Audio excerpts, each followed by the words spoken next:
Alright, what we have here is an example of a free fall problem. Let's go ahead and take a look at this. LeBron James jumps straight up in order to dunk a basketball. If he leaves the ground with a velocity of 4.5 meters per second, how far off the ground will his feet be at the top of his leap? So what we're going to do is kind of draw a picture of this. Here's his feet. Well, here's the ground. Here's his feet. He's wearing some fancy shoes here. And he's leaping up.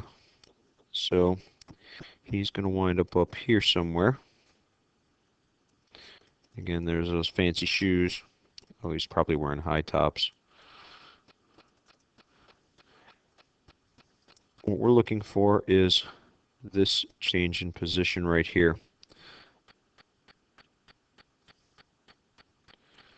So let's go ahead and set up the problem. I've always said we're going to make a table to keep ourselves organized.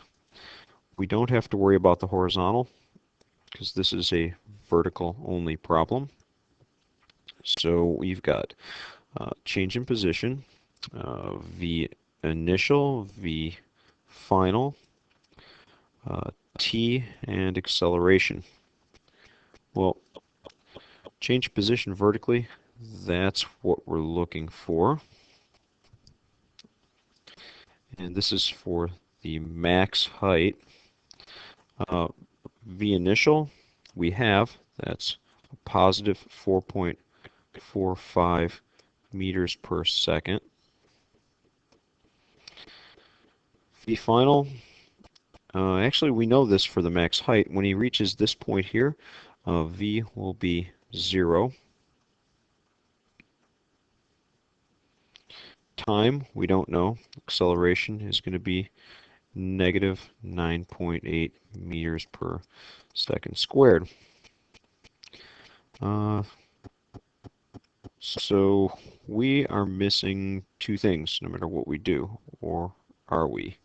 Let's find out. We've got probably our best bet, our best equation might be this one. V final squared is equal to V initial squared plus 2 change in position A. We know our V final. We know our V initial. We know the acceleration, so we can find the change in position. This isn't so bad. We know V final is 0 when he hits the max of his leap. We know his V original.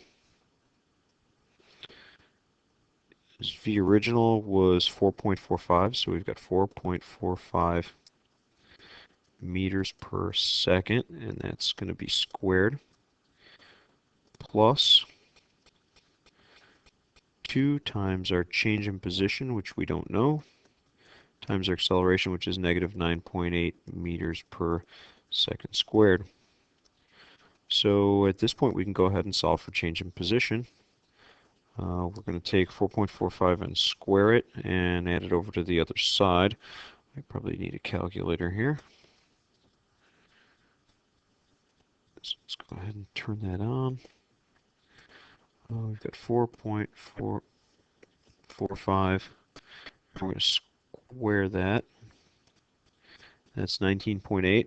So I've got 0 is going to be equal to 19.8 meters squared per second squared, plus 2 times 9.8. You know what, let's go ahead and combine that.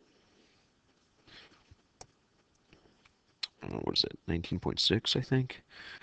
2 times 9.8. It's going to be equal, yeah, 19.6. So it's going to be a negative 19.6 meters per second squared times change in position. So we're going to subtract this over to the other side. We get negative 19.8 meters squared per second squared.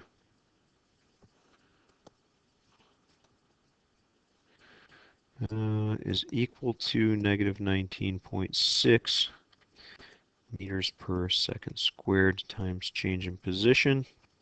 Divide both sides by negative 19.6 meters per second squared. and we get probably pretty close to 1. 19.8 divided by 19.6 is going to be equal to 1.01. So we get change in position is going to be equal to 1.01 meters.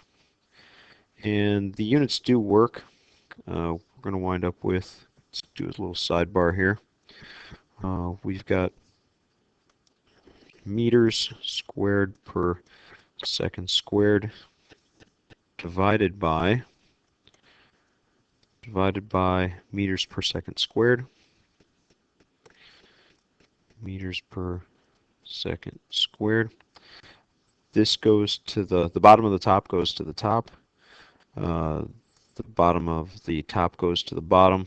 So we wind up with meters squared times seconds squared over meters times seconds squared. These guys cancel out. One of these guys cancel out. So the units do in fact work. Pretty straightforward application of a falling object. I guess we are done.